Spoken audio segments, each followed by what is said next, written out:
Welcome student to another episode of Lifeology sensei. And आज जो हम टॉपिक पढ़ने जा रहे हैं फाइलम मोलस्का। मैं आप लोगों को बीच बीच में टॉपिक्स इसलिए करवाती हूँ कि पहले हम मोस्ट इंपॉर्टेंट टॉपिक्स पढ़ें and by the end of exam हम कुछ लीस्ट इंपॉर्टेंट टॉपिक्स करेंगे जिसके आने के चांसेस हैं भी और नहीं भी। Then we are going to start with phylum mollusca. Term mollusca किसने दिया था? जॉनस्टन ने। ये स्टेट के पॉइंट ऑफ व्यू से इंपॉर्टेंट नहीं है बट डीएसएसबी के पॉइंट ऑफ व्यू से इंपॉर्टेंट है।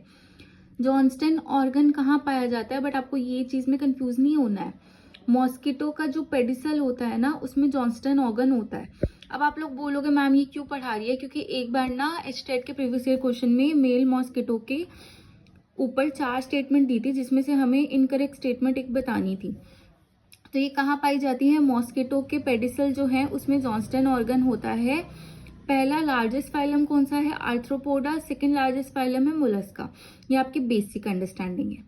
अब इधर देखो, जॉनस्टन ऑर्गन मॉस्किटो में पाया जाता है एंटीना में, और इसका फंक्शन क्या होता है? Sound producing hormone. एंटीना कितने पार्ट में डिवाइड होता है? Scape, pedicel, flagella, 13 segment.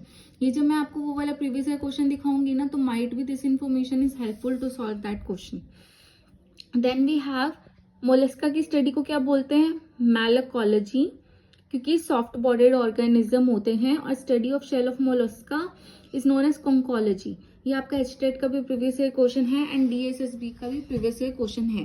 Then study of crustaceans को हम क्या बोलते हैं? कार्सिनोलॉजी। ये पता है क्यों इंपॉर्टेंट है? क्योंकि कार्सिनोजेंस जो है वो कैंसर कॉजिंग एजेंट होते हैं, तो बच्चे कंफ्यूज हो सकते हैं जिन्होंने पढ़ा ना हो कि स्टडी ऑफ क्रस्टेशियंस को कार्सिनोलॉजी बोलते हैं। Then body of mollusca. जो मोलस्का की बॉडी है वो है ट्रिप्लोब्लास्टिक, मतलब वो 3 लेयर्स से बनी है। Endoderm, ectoderm, mesoderm. Tube with in tube body plan होता है। इनके पास ऑर्गन सिस्टम होता है और ये शाइजोसिलोमेट होते हैं। मैं आपको एक दिन एक शॉर्ट में पढ़ा दूंगी कि एंटीरोसिलोमेट और स्काइजोसिलोमेट में क्या डिफरेंस होता है। बॉडी सिमेट्री इनकी एग्जैक्ट होती है, मतलब इसमें कोई सिमेट्री नहीं होती है। जैसे एनालिट्स में प्रॉपर डिवीजन होती है, यहाँ पे कोई डिवीजन नहीं है। ठीक है।